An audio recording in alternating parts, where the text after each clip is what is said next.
The ingredients we need today for the basic loaf of bread are the low-profile baking mix, oil and salt. Today we're going to be making some bread. It's one of the things that people are quite nervous about, but it's very straightforward and it's worthwhile trying, and it doesn't take much to master at all.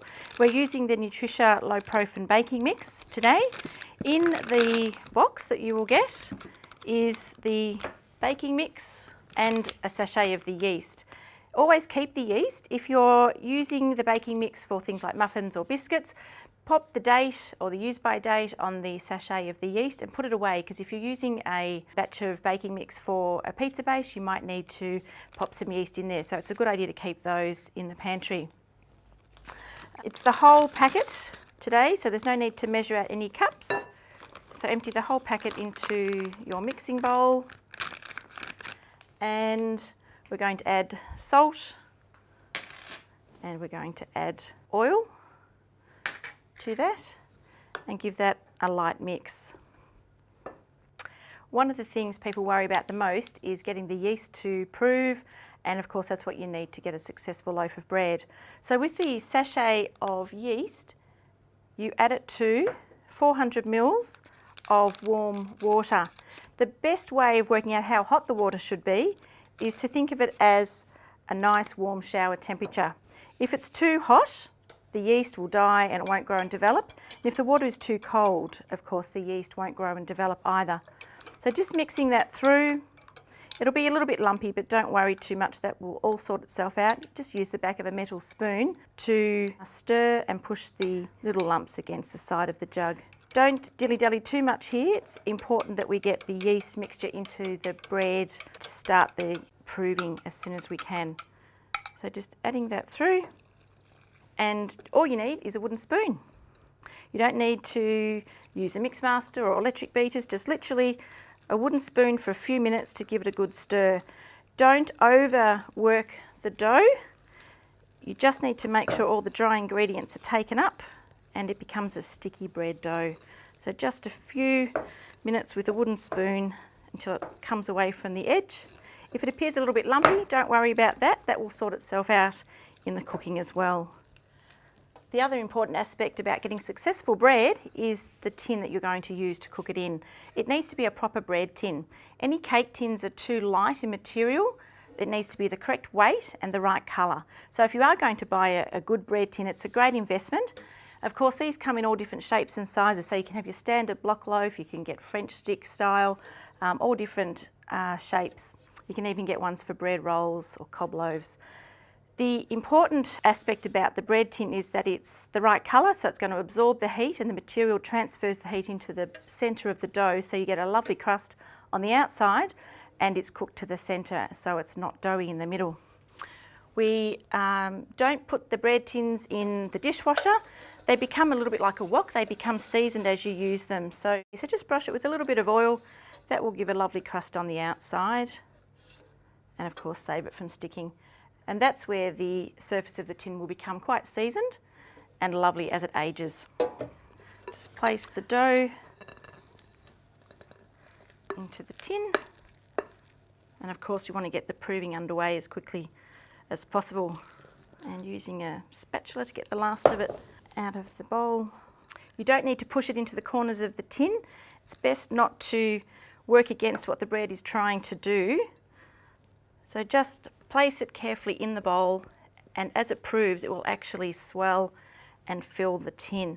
So as the proving gets underway, we're looking to have the dough at least double in size. Anything double in size or more is a successful loaf of bread, and I would expect that this would actually fill the tin and we'd be ready to cook it when it's at the height of the tin. People often ask me how long it takes to prove a loaf of bread, and it's really how long is a piece of string. It does depend on the conditions that you've got it in. We need a nice warm environment, obviously not too hot where the yeast is going to die off and stop proving.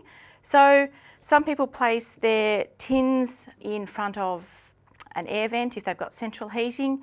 Some people place it in front of a windowsill. Some people have a proving cycle on their oven, and that works quite well too. So anywhere that you think is warm, but it does need to be a consistent temperature so it doesn't start and stop and start and stop to prove. That's to get the best results. So we'll go and put that somewhere warm once we've covered it with plastic wrap, and let that prove.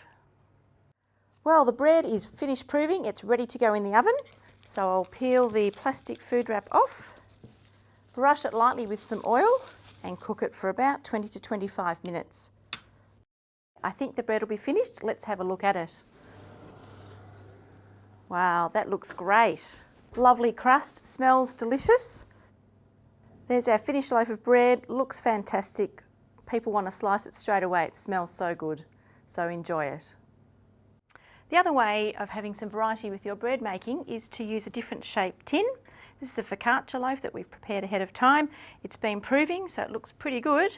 We're going to brush that with some oil. Sprinkle it with some herbs. Of course, you could put some olives on top or some fresh herbs, some sun-dried tomatoes if you prefer those. We're going to pop that in the oven to cook. The focaccia's been in the oven 20 to 25 minutes. It's looking really good. Okay, wow, I'm happy with that. That looks terrific. One way to check if the bread is cooked is to tap it on the top, and if it sounds hollow, it'll be cooked all the way through, just perfect. It's a great versatile bread. It's fantastic to use for dips. If you slice it and use it as dips, you can cut it into 4 and have it as a bread roll, so fill it with some great salad for some lunch ideas.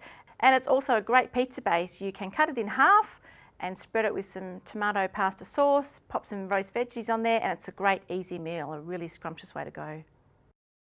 Today for the fruit bread recipe, we need the low profile baking mix, sultanas, oil, mixed spice and salt. This is another variation to our basic bread recipe. It's a fruit bread with sultanas. I have measured out the low profile baking mix, so make sure you check the recipe for the quantity that you need. We're going to add salt, mixed spice, which will give it a lovely flavour. This loaf is great toasted or made into some lovely fresh bread with butter. Just mixing that through carefully and adding the sultanas. The sultanas have been soaked for a few minutes in boiling water and then drained. That just plumps up the sultanas, so the dry sultanas aren't taking moisture out of the bread, which would make the bread quite dry and crumbly. We also need to add the warm water with the yeast. So with the warm water, nice warm shower temperature, we're going to use the full sachet of yeast, which of course comes in the box of baking mix. Adding the yeast and mixing it with a metal spoon, trying to get a few lumps out, pushing the spoon against the side of the jug. If it's a little bit lumpy, don't worry too much, it'll all be fine as it proves and cooks. And just pouring that in to the mixture, which of course has got the mixed spice and the sultanas there. Again, no great beating is required. You just need to move it around with a wooden spoon, making sure all the baking mix is taken up with the water and yeast mixture. It's nearly mixed, just a little bit more to go. You can see that you don't need to put a lot of elbow grease into it. You don't need any electric beaters or anything. Okay, and into a tin that we're going to brush with a little bit of oil.